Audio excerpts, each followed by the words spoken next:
And the Prophet ﷺ says, وَمَثَلُ النِّفَاقِ فِيهِ كَمَثَلِ الْقُرْحَ يَمُدُّهَا الْقَيْحُ وَالدَّمُ. The Prophet ﷺ said the example of hypocrisy in it is like an ulcer that thrives on blood and pus. Now, you might be wondering, what does that even mean? The end of the hadith explains it. And specifically in Ramadan, we can see how this benefits us. The Prophet ﷺ, he said, فَأَيُّ الْمَادَتَيْنِ غَلَبَتْ عَلَى الْأُخْرَى غَلَبَتْ عَلَيْهِ. Whichever one of the two is getting more, whichever one of the two has the upper hand, the heart will follow suit. The heart will be overcome by that. What does that mean? What you feed your heart is what's going to directly impact whether or not your heart will be that of a mu'min or a munafiq, a believer or a hypocrite. And you know, when you go to rehab, and I think this is why we approach Ramadan wrong sometimes, you know, when you go to rehab, it's about quitting things.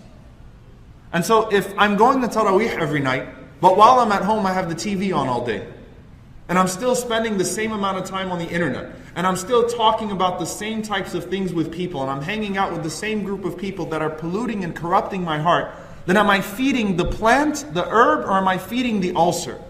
You're feeding the ulcer. And the Prophet ﷺ, he taught us to feed the plants, especially in Ramadan, right? You're cutting out all of these things that would feed that ulcer. And Rasulullah ﷺ, this is the meaning of the hadith when he said that whoever does not abandon idle speech and foolishness and backbiting and the flaws of the tongue, Allah subhanahu wa ta'ala has no need of him abandoning his food and his desire.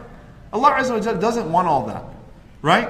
Your heart has to fast as well. Your limbs have to fast as well. And so what are you feeding your heart in Ramadan? If you're feeding it Quran and you're feeding it, you know, the dhikr of Allah subhanahu wa ta'ala, and you're feeding it, you know, good material, listening to beneficial things for the entire month, throughout that month, your heart is, the plant in your heart is growing, the iman in your heart is growing because you're feeding it that pure water. You're sustaining it with pure water, al-ma'u tayyib. And so the Prophet ﷺ, he said, number one, you know, that, I'm sorry, not the Prophet ﷺ, there's a very beautiful saying from Imam Ibn al-Jawzi rahimahullah ta'ala. He said, if you feel a darkness in your heart after you commit a sin, you know, if you still feel bad when you commit a sin, then he said that means you still have light in your heart. Because if it wasn't for the light in your heart, you wouldn't have felt the darkness. Think about it, it's very profound. If you still feel bad, like, you know, you feel uncomfortable in Ramadan when this stuff is going on, and outside of Ramadan as well, you still feel bad, you still have that guilty conscience, that means that there's still nur in your heart. There's still some form of light in your heart. And then Dhunnun, not Yunus alayhi salam, Dhunnun al-Misri, the great scholar from the 9th century, he said that just as a sick body cannot enjoy fine food, a sick heart cannot enjoy worshipping Allah subhanahu wa ta'ala. So if you're feeding that ulcer and then you go to Taraweeh later, what's going to happen?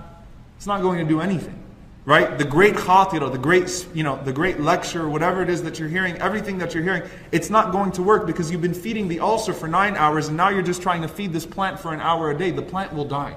So use Ramadan in particular. Use Ramadan to bring in the right things into your home and into your heart, to surround yourself with things that will feed that plant, that will nourish that plant of iman inside your heart.